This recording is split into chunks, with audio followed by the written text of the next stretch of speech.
집값을 바꿀 초강력 폭풍이 시작됐습니다. 이제 더 이상 대출로 버티는 시대는 끝났습니다. 부동산 시장이 레버리지의 힘이 아니라 현금의 무게로 움직이게 될 겁니다. 안녕하세요. 부동산 전문가 이현정입니다. 오늘은 정부가 발표한 사상 최대 수준의 대출 규제가 우리 집값과 내 자산에 어떤 영향을 줄지 쉽고 정확하게 정리해 드리겠습니다. 본격적으로 들어가기 전에 부동산 시장의 흐름을 매주 빠르게 받아보시려면 구독과 좋아요 꼭 눌러주세요. 지금 바로 시작하겠습니다.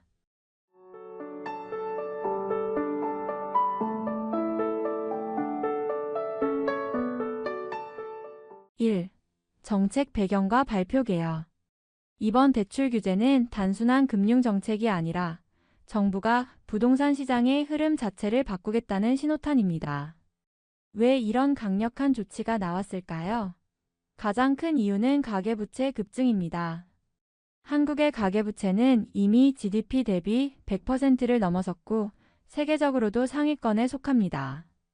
특히 지난해 말부터 수도권 아파트 거래가 다시 활기를 띠며 대출 수요가 급증했는데 금융당국은 이 상황을 방치하면 2000년대 미국식 서브프라임 위기와 같은 부작용이 올 수 있다고 우려했습니다. 문재인 정부 시절에는 세금 규제가 중심이었다면 이번 이재명 정부는 접근 방식을 바꿨습니다.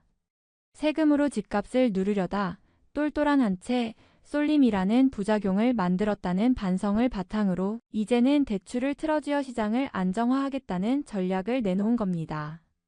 실제로 이번 대책은 2025년 6월 27일 전격 발표되었고 하루 뒤인 6월 28일부터 즉시 시행되었습니다. 전세대출 보증비율 축소는 7월 21일부터 적용되었습니다. 이렇게 신속하게 시행한 것도 투기 수요를 차단하겠다는 정부의 강력한 의지를 보여줍니다. 즉, 이번 대출 규제는 일회성 조치가 아니라 향후 부동산 시장의 기본 질서를 새로 짜는 출발점이라 볼 수 있습니다. 2. 주택구입 대출 규제 4가지. 이번 대책에서 가장 직접적이고 충격적인 변화는 바로 주택 구입용 대출의 전면적인 제한입니다. 첫째, 수도권과 규제 지역에서 주택담보대출은 이제 최대 6억 원까지만 가능합니다. 예전에는 소득이 충분하다면 10억 이상도 대출을 받을 수 있었지만 이제는 소득이나 집값과 관계없이 일괄적으로 6억 원이 상한선입니다. 고가주택을 노리던 수요자들은 사실상 현금 없이는 접근하기 어려워졌습니다. 둘째, 대출을 받아 집을 구입했다면 반드시 6개월 이내 전입해야 합니다. 실거주 의무를 부여해 갭투자나 단기 시세 차익을 노린 투기적 매수를 원천적으로 차단하겠다는 의미입니다. 셋째, 주담대 만기는 최장 30년으로 제한됩니다. 과거에는 40년, 50년 만기로 늘려 월 상환액을 줄이는 방식으로 DSR 규제를 우회할 수 있었지만 이제 그런 꼼수는 막히게 된 것입니다. 넷째, 다주택자의 추가 대출은 사실상 봉인됐습니다. 이미 주택을 보유한 사람이 수도권에서 집을 더 사려 하면 은행에서 한 푼도 빌릴 수 없습니다. 다만 1주택자가 6개월 이내 기존 주택을 처분하는 조건을 걸면 예외적으로 일부 허용되지만 이 경우에도 6억 상한은 여전히 적용됩니다. 결국 이번 4가지 규제는 주택을 투자 대상으로 삼지 말고 실거주 중심으로 시장을 재편하겠다는 정부의 의지를 담고 있습니다. 특히 수도권 고가 아파트 시장에 직접적인 충격을 줄 수밖에 없는 조치이자 앞으로의 시장 분위기를 결정짓는 핵심 변화라고 볼 수 있습니다. 3. 무주택 생애 최초 대상 규제 2가지. 이번 규제는 무주택자와 생애 최초 주택 구입자에게도 큰 영향을 미쳤습니다. 우선 첫 번째 변화는 생애 최초 구입자의 LTV 축소입니다. 그동안 정부는 무주택 서민의 내 집 마련을 돕기 위해 생애 최초 구입자에게는 LTV를 최대 80%까지 적용해왔습니다. 하지만 이번 대책으로 80%에서 70%로 낮아졌고 정책 대출 상품인 보금자리론과 디딤돌 대출에도 똑같이 적용됩니다. 예를 들어 5억 원짜리 아파트를 살 때 과거에는 대출 4억 원까지 가능했지만 이제는 최대 3억 5천만 원밖에 빌릴 수 없습니다. 결과적으로 자기 자본을 더 많이 마련해야 한다는 뜻입니다. 두 번째 변화는 전세대출 보증 비율 축소입니다.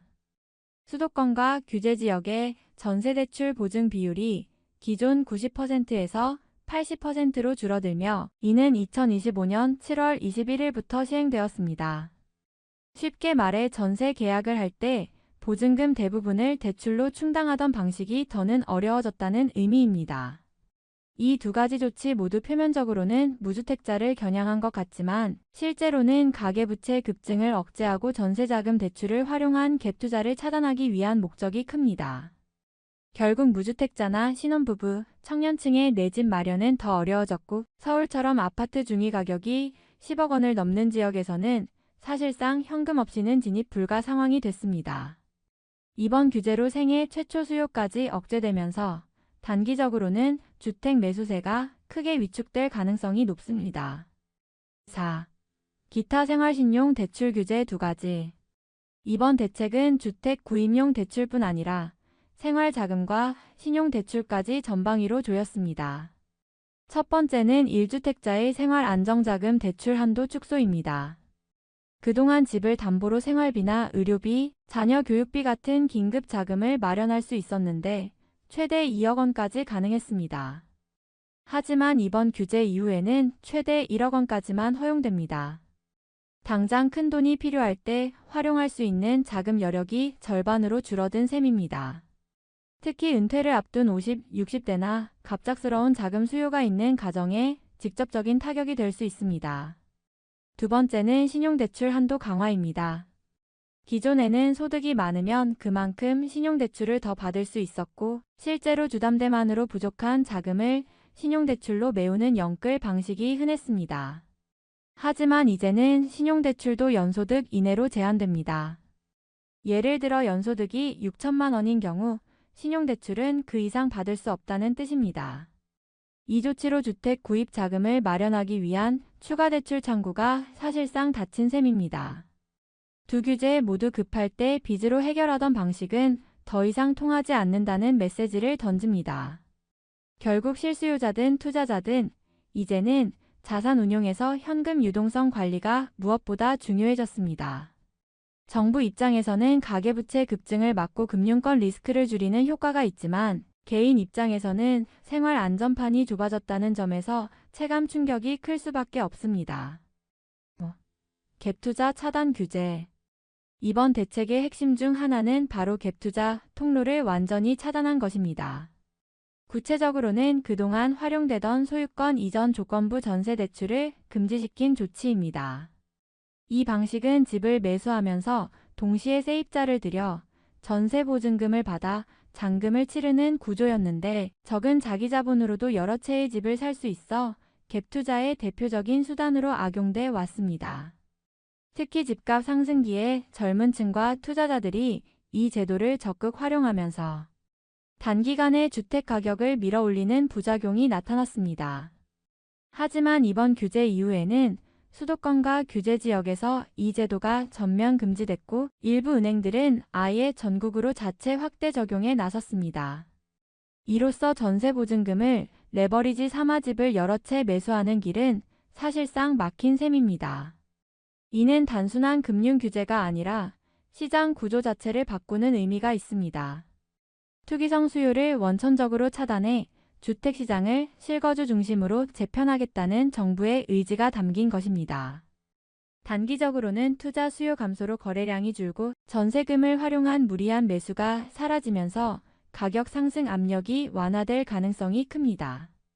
그러나 동시에 자산 증식을 위해 레버리지를 활용하던 투자자들에게는 진입 장벽이 크게 높아졌고 일부 지역에서는 전세 수요와 매매 수요 간의 균형이 흔들릴 수 있습니다. 결과적으로 갭투자를 통한 적은 돈으로 큰 수익 모델은 이제 더 이상 불가능해졌다는 점에서 주택시장의 패러다임 전환을 보여주는 조치라고 할 수 있습니다. 6.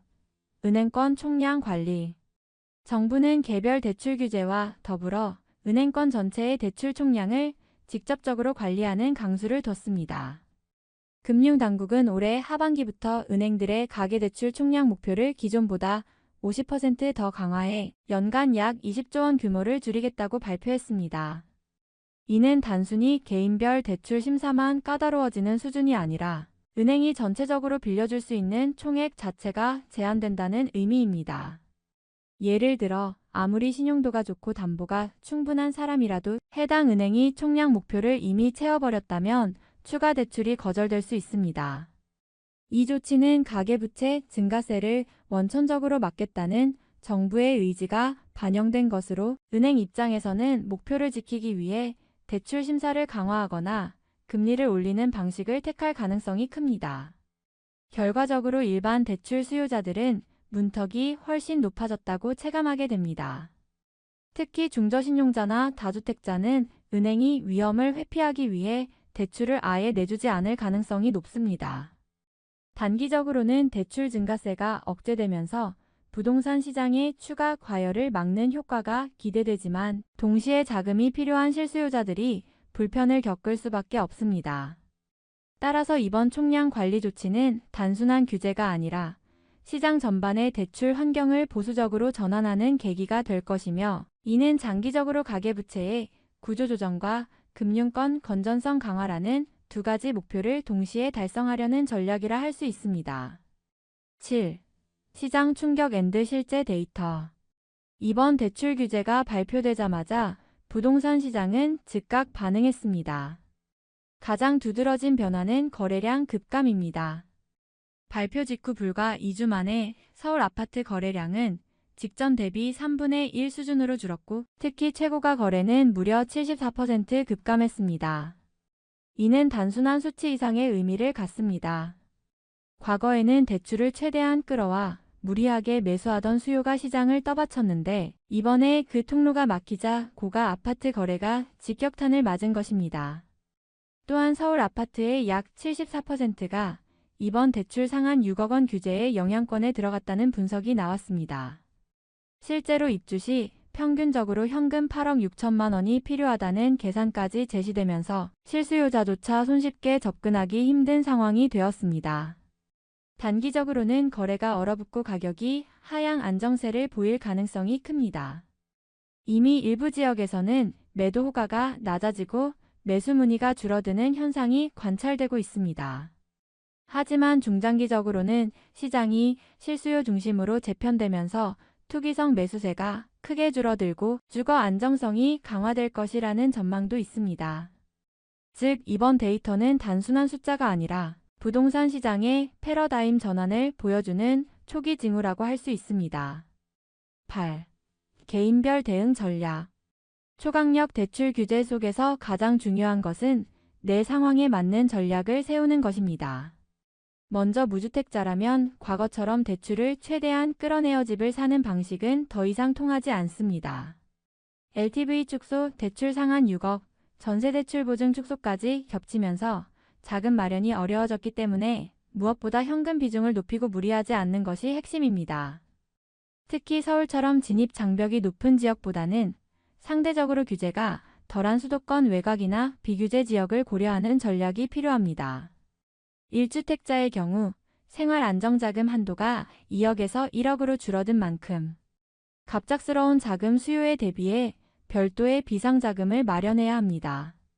또한 기존 주택을 처분하지 않고 추가로 집을 사는 것은 사실상 불가능해졌기 때문에 매매 시점과 보유 전략을 신중히 조율해야 합니다.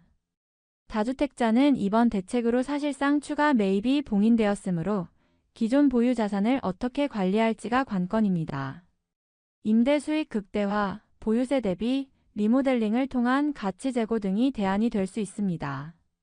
마지막으로 투자자라면 레버리지 전략은 적고 오히려 현금 흐름 기반 투자나 상업용 토지 등 대체 자산 쪽으로 눈을 돌려야 합니다. 정부가 분명히 던진 메시지는 대출을 통한 투기는 불가이기 때문에 이제는 현금과 안정적 소득원을 중심으로 전략을 짜는 것이 생존의 열쇠입니다. 이번 대출 규제는 단순한 정책 변화가 아니라 부동산 시장의 기본 질서를 다시 세우려는 강력한 시도입니다. 과거처럼 대출을 최대한 끌어모아 집을 사던 영끌 시대는 사실상 종말을 맞이했습니다. 이제는 소득 수준이 높더라도 주택담보대출은 6억 원까지만 가능하고 생애 최초 구입자조차 LTV 혜택이 줄어들었습니다. 전세대출 보증 축소, 생활안정자금 한도 축소, 신용대출 제한까지 겹치면서 시장은 레버리지 의존 구조에서 현금 중심 구조로 전환되고 있습니다. 단기적으로는 거래량 급감과 가격 하락 압력이 나타나겠지만 중장기적으로는 투기 수요가 줄고 실수요자 중심의 시장 안정화가 기대됩니다. 이는 고통스러운 변화처럼 보이지만 결국 부동산 시장을 건강하게 만들 수 있는 기반이 될 수도 있습니다. 중요한 것은 각자가 처한 상황에 맞게 현금 유동성 확보, 보수적인 자산 관리, 중장기적 관점의 주거 계획을 세우는 것입니다. 정부의 메시지는 분명합니다. 앞으로 집은 투기의 대상이 아니라 실거주의 공간으로 접근해야 한다는 것입니다. 오늘 영상의 마지막 한 줄을 정리하겠습니다. 앞으로 부동산 시장은 레버리지의 힘이 아니라 현금의 무게로 움직입니다.